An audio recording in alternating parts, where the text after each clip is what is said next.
భద్రాద్రి కొత్తగూడెం జిల్లా భద్రాచలం గ్రామ పంచాయతీ పరిధిలోని అన్ని వార్డులలో పారిశుద్ధ్యం పనులు వెంటనే చేపట్టాలని, వీధి లైట్లు ప్రతి కాలనీలో వేయాలని, డ్రైనేజ్ పూడికలు తీయాలని, అర్హులైన ప్రతి పేదవారికి ఇందిరమ్మ ఇండ్లు మంజూరు చేయాలని భద్రాచలం నియోజకవర్గం ఇన్ఛార్జ్ మానే రామకృష్ణ ఆధ్వర్యంలో భద్రాచలం గ్రామ పంచాయతీ ఈవో శ్రీనివాసరావుకి వినతి పత్రం అందజేయడం జరిగింది.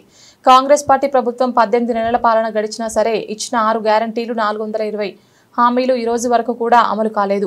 బీఆర్ఎస్ పార్టీ ఆధ్వర్యంలో ఇచ్చిన 6 గ్యారంటీలు 420 హామీలు అమలు చేసేంత వరకు ఈ కార్యక్రమంలో నియోజకవర్గ నాయకులు మానే రామకృష్ణ, కో కన్వీనర్ పూర్ణచంద్రరావు, తుమ్మలపల్లి దానేశ్వరరావు, కోటగిరి ప్రబోధ్ కుమార్, సీతా మహాలక్ష్మి, నాగరాజు, యువరాజు, నాగేశ్వరరావు తదితరులు పాల్గొన్నారు.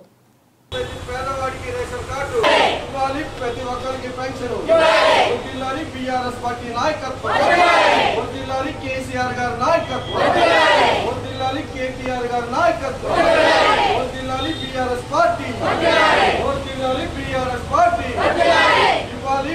ఎన్నికల ముందు ఇచ్చిన హామీలు మొత్తం పేదవాళ్ళకి ఇవ్వాలి. ఎన్నికల ముందు ఇచ్చిన కాంగ్రెస్ ప్రభుత్వం ఎన్నికల ముందు ఇచ్చిన పేదవాడి ప్రతి పేదవాడికి అర్హులైన ప్రతి పేదవాడికి. ఈరోజు బీఆర్ఎస్ పార్టీ ఆధ్వర్యంలో భద్రాద్రి కొత్తగూడెం జిల్లా వ్యాప్తంగా అన్ని గ్రామ పంచాయతీ కార్యాలయాల్లో స్థానిక సమస్యలపై గ్రామ పంచాయతీ కార్యాలయ ఈఓ గారికి బీఆర్ఎస్ పార్టీ భద్రాచలం పట్టణ కమిటీ ఆధ్వర్యంలో స్థానిక సమస్యలు పరిష్కరించాలని చెప్పేసి మెమోరాండం సమర్పించడం జరిగింది.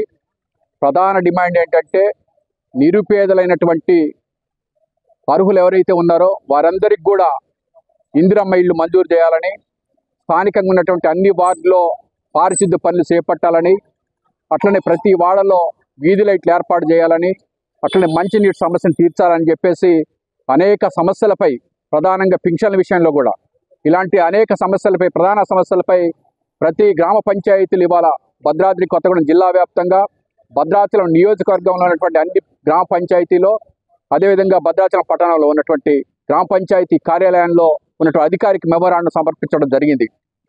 మేము ఈ కాంగ్రెస్ పార్టీ పాలన 18 నెలలు గడిచినా కానీ వాళ్ళు గత ఎన్నికల్లో ఇచ్చినటువంటి హామీలను అమలు చేయాలని చెప్పేసి ప్రధానంగా 6 గ్యారంటీలు 420 హామీలు ఇచ్చారు. ఒక్క హామీని కానివ్వండి, ఒక్క గ్యారంటీని కానివ్వండి, ఈ రోజు వరకు కూడా 18 మాసాలు గడిచినా కానీ ప్రభుత్వం ఒక్క సమస్యని కూడా పరిష్కరించకుండా, ఒక్క హామీని కూడా అమలు చేయకుండా కాలయాపన చేస్తుంది కాంగ్రెస్ పార్టీ ప్రభుత్వం, ముఖ్యమంత్రి రేవంత్ రెడ్డి గారు.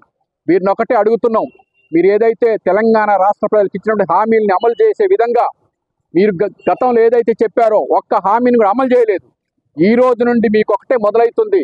తెలంగాణ రాష్ట్ర వ్యాప్తంగా ప్రజలందరూ కూడా మీరు ఏదైతే ఇచ్చిన హామీలను అమలు చేసేంత వరకు కూడా బీఆర్ఎస్ పార్టీ కార్యకర్తలు, నాయకులు నిలదీస్తూనే ఉంటారు, అడుగడుగున మిమ్మల్ని అడుగుతూనే ఉంటారు, ప్రశ్నిస్తూనే ఉంటారు. ఈ రోజు జరిగినటువంటి గ్రామ పంచాయతీ కార్యాలయాల్లో ప్రతి కార్యాలయంలో ఈ యొక్క ధర్నా కార్యక్రమాన్ని నిర్వహించడం జరిగింది. ఈ రోజు నుంచి ప్రభుత్వం ఏదైతే ఉందో ఒక కార్యక్రమాన్ని కూడా అమలు చేయలేదు కాబట్టి ప్రతి కార్యక్రమాన్ని, ప్రతి హామీని, మీరు ఇచ్చినటువంటి హామీలను అమలు చేసేంత వరకు మిమ్మల్ని ఎక్కడ కూడా వదిలిపెట్టం. ప్రజల తరఫున మేము ప్రశ్నిస్తూనే ఉంటాం. బీఆర్ఎస్ పార్టీ పక్షాన ఈరోజు భద్రాచలం నియోజకవర్గంలో అనేక సమస్యలు ఎక్కడ పడితే అక్కడ చెత్త చెదార ఒక్క హామీ కాకుండా అన్ని సమస్యలు ఎక్కడ వదిలినటువంటి గొంగళ అక్కడే ఉంది. వీటినన్నిటికీ పరిష్కరించాలి తక్షణంగా. అదేవిధంగా మన ఉమ్మడి ఖమ్మం జిల్లాలో 3 మంత్రులు ఉన్నారు. అయినా కానీ ఈ ప్రాంత అభివృద్ధి విషయంలో కానివ్వండి, అనేక సంక్షేమ కార్యక్రమాలు కానివ్వండి ఈ రోజు వరకు అమలు చేయలేదు. అదేవిధంగా ప్రజలకు ఇచ్చినటువంటి వాగ్దానాలు కాకుండా రైతాంగాన్ని నట్టేట ముంచినటువంటి ప్రభుత్వం. ఒక వర్గం అంటే ఒక వర్గం కాదు, అన్ని వర్గాల ప్రజలను మోసం చేసినటువంటి పార్టీ ప్రభుత్వం ఏదైనా ఉందంటే అది కాంగ్రెస్ పార్టీ, కాంగ్రెస్ ప్రభుత్వం, ముఖ్యమంత్రి రేవంత్ రెడ్డి గారు. అయ్యా ముఖ్యమంత్రి గారు అడుగుతున్నాం, మీరు ఇచ్చినటువంటి హామీలను అమలు చేసే అంతవరకు కూడా మిమ్మల్ని ఎక్కడ కూడా వదిలిపెట్టమని చెప్పేసి ఈరోజు ధర్నా కార్యక్రమంలో ప్రతి కార్యాలయాల్లో నిరసన తెలియజేసి ఈవో గారికి మెమోరాండం సమర్పించడం జరిగింది. కాబట్టి ఈ రోజు నుంచి అన్ని కార్యక్రమాలు మిమ్మల్ని ప్రశ్నిస్తూనే ఉంటాం బీఆర్ఎస్ పక్షాన్ని అని చెప్పి తెలియజేసుకుని సెలవు తీసుకుని జై తెలంగాణ.